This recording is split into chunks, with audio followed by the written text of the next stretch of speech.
right, this is our first cooking video. Tonight I'm going to make a Bolognese, and Zach is gonna bark in the background because that's what he does.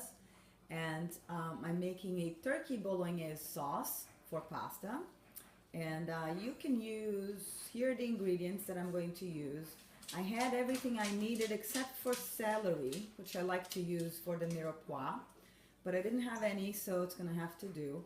And you can choose any type of ground meat. I have, the ingredients are here. I have turkey here, but you could use beef or pork or a mixture of it. All right, we'll come back and show you in a sec how to process these ingredients.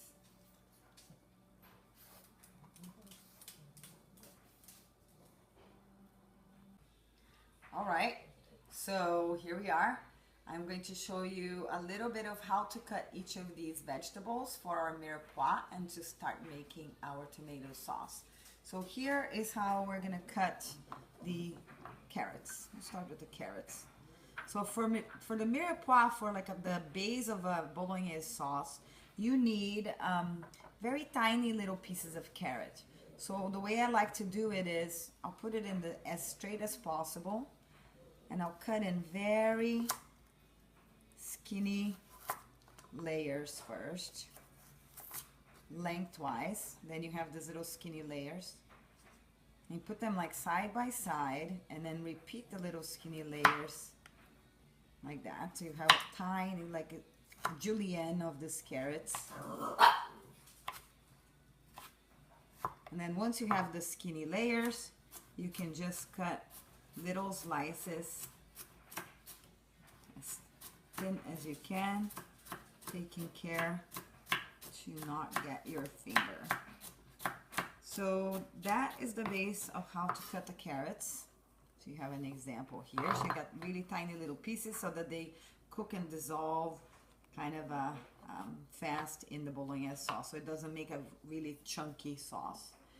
I'm using white onions here, but it could be yellow onions.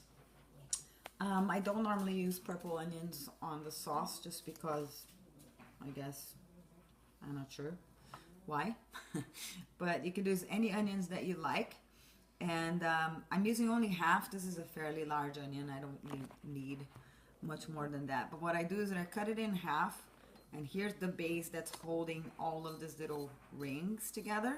So you put it facing down, leave everything connected there, but go ahead and slice, not all the way through, so everything remains connected here, but you make thin slices. You're slicing and leaving everything connected in this, at the base of the onion. Thin slices. You see when you're done, you have slices, but the onion's still connected through here, so you cut up almost through here.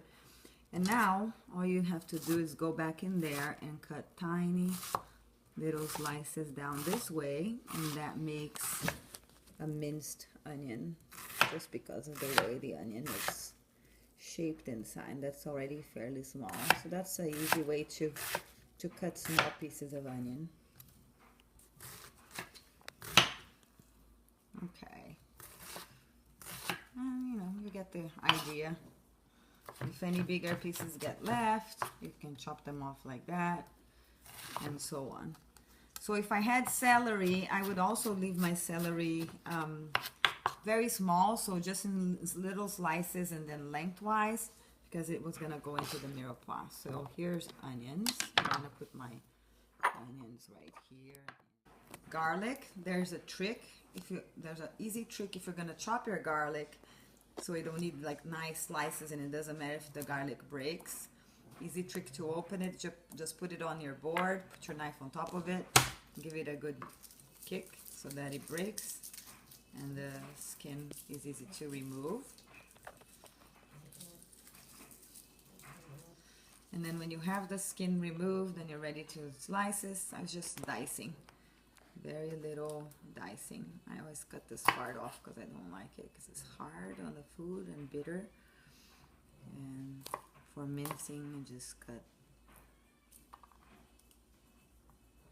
little slices first and then just mince lengthwise like this. Okay. Some garlic. And for the tomato, so for the base of the mirepoix, the green onions that I'm going to use, I'm going to cut them. I'm going to use this wider part to cook together with the onion in the beginning of the cooking process together with the onion. I'm going to use this part, and then I'm going to leave this green part chopped up, but I'm going to add at the end so that it tastes fresher.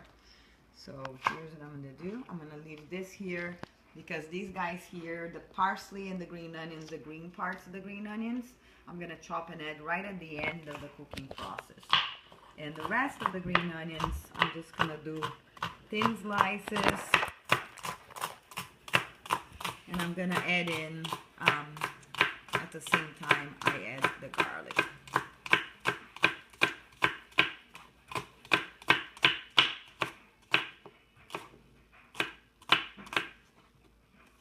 Okay, so this is my green onions.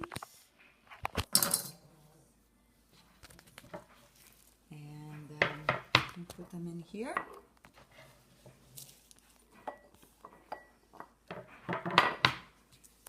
And the tomatoes, I'm just going to show you one of them, what I like to do. I'm just using fresh tomatoes. And what I like to do for the tomatoes, I'm using like the ripest tomatoes that I have because they make a better sauce. Take this part off. And what I like to do for the sauce is I'll just cut big chunks of the tomato like this. And I particularly don't like very much seeds in my sauce. So I'll remove some of the seeds. I'll leave the inside, but I remove some of the seeds. I think they become a tiny bit bitter. But it's not necessary to do this. You can cook your tomatoes with the seeds as well. Alright then, so now you've seen how to cut all of the ingredients for our bolognese. And I'll be back soon to show you how it goes in the pot and what's the next step. Alright, so here we have all the ingredients that we already chopped. So the finely diced carrots, the onions, the garlic, the parsley and the green onions. All the tomatoes were chopped up, and I might use an additional jar of canned tomatoes to add to that. And also a little bit of tomato paste I put in the end just to make it a little bit darker red. The green onions are here too. And I guess the only additional ingredients are, I just went to the garden and I picked a few herbs. I have a little oregano here, I have a little bit of thyme, not too much, and I have a little bit of lavender. I'm not going to use just the dried lavender when the flowers die. You just get the seeds. If you use the seeds to cook a little bit, that is really good. It's a very south of France type of taste. I'm going to use, I'm warming up here the pan, and I'm going to use a mixture of butter and olive oil to cook. And usually I use a lot of olive oil to cook, but I really love the taste of butter with tomatoes. There's a recipe by Marcella Hazan of a tomato sauce that is just butter and tomatoes, and it is just to die for. So I always like to add a little bit. So what I'm going to do here is just put the butter in here, a little bit of the olive oil too. Can you see it in there? And the turkey is pretty lean, so it's okay to put a little bit of butter and the olive oil. If you want to skip the butter, that's fine too. But I encourage you to try it in your tomato sauces because it's really, really good. So as things start to melt, you can start putting your onions in there. And let them sort of cook in this mixture of olive oil and butter for a little bit. And you're gonna know when they're ready to add things to it, because it starts sweating, it gets a little bit transparent, and you start smelling the delicious smell of onion. But you don't want to brown it, you just want to have it soft and a little bit clear. So our onions are in there. When the onions are clear, and you can also put together with the onions the white parts of the green onions that I'm using here. I normally don't use green onions in Bolognese sauce, but I had so many from the farm and they're looking so good, so I'm just trying out different mixtures. I think it's going to be really yummy. Okay, so now you see how the onions now are a little bit, they smell delicious, they're starting to get clear. That's when I put the carrots, and if I had celery, that's when the celery would come in here too. And I also put the garlic in there. Usually I'll just wait until the carrots cook a tiny bit, and then I will put the garlic. And I had a half an onion, and I had a couple of 3 small garlic cloves. And you can skip the garlic as well. Sometimes I don't put the garlic at all in the Bolognese sauce.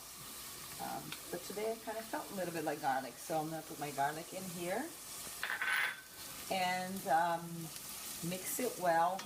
Be very careful when you add garlic to anything that you're sauteing, because garlic burns, so always kind of put it at the tail end of when you're adding things that could burn. And this is also when I'm going to put my herbs in there, because they will cook a little bit in the oil and just sip out this delicious flavor into that cooking oil. So for the thyme, just put the little leaves on, not the big stem, because that's kind of sticky and woody. Put it in there, and I'm just going to put one of those, just going to put seeds from one of those little lavender pods. All right, some herbs are in there, mix it all up. Smells so good. Once this is all ready, you have all those delicious smells. I like to salt a little bit as I go, because I always salt by eye. I'm using, I like to cook with the kosher salt, because it dissolves really quickly in the food and it's very easy to adjust. Sea salt's a little bit easier to make a mistake and over salt or under salt with sea salt, because you can taste it. But what's happening here, I have the fire fairly high as I'm sweating and sauteing these things, and I'm still going to leave it quite high for this phase where I am adding the ground beef. And actually this is ground turkey, but you could be adding ground beef, a mixture, ground pork. This is a much lighter version of the Bolognese, because I'm only using turkey. I usually do it a more traditional one where I mix half beef and half pork. This one, we're just going to go very light flavored for the turkey. You put the turkey in there while my pot's already, it's still pretty hot. The fire is pretty hot still, so that it cooks. The issue that happens is, if at this point when you put the meat, if the fire is not hot enough, the meat sort of lets off a lot of water, and it kind of boils itself in that fluid, instead of actually cooking and keeping the tastes inside. It tastes more together.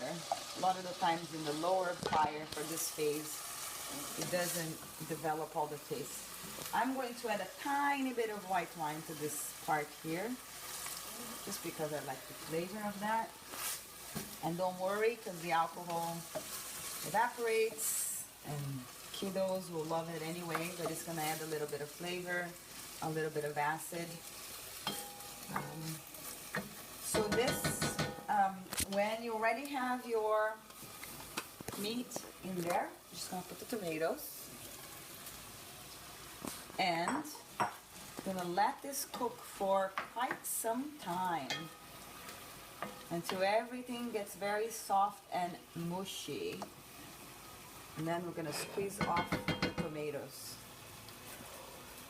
If you wanted to make it not a chunky tomato sauce and just grind it, you could also do just the tomatoes without the meat first, and then you could blend the whole thing and then put the meat inside. I like it a little bit more chunky, so I'm leaving everything in there. And I'm also going to add, last thing here before I let you guys go, I'm also going to add the juice of a, this is in a jar, but it's the same as a canned tomato. This is whole tomatoes. I'm pulling out the skins because I think they're a little bit too thick. And that's it. So after I add this, we're gonna close this pot and let it cook it on low fire for, maybe about an hour. See you later. All right, so we've cooked for about an hour, a little bit more maybe. All of the juices cooked down. I added a little bit more water and finally it became a sauce. So I cooked some spaghetti to go with our Bolognese sauce. And now what I'm gonna do is put a tiny bit of Parmigiano Reggiano on it. Top freshly grated Parmigiano Reggiano. You just put as much as you like. You can put a whole lot more if you like to. And then I'm just gonna put a tiny bit of fresh parsley on the top just for the fresh taste. There you go.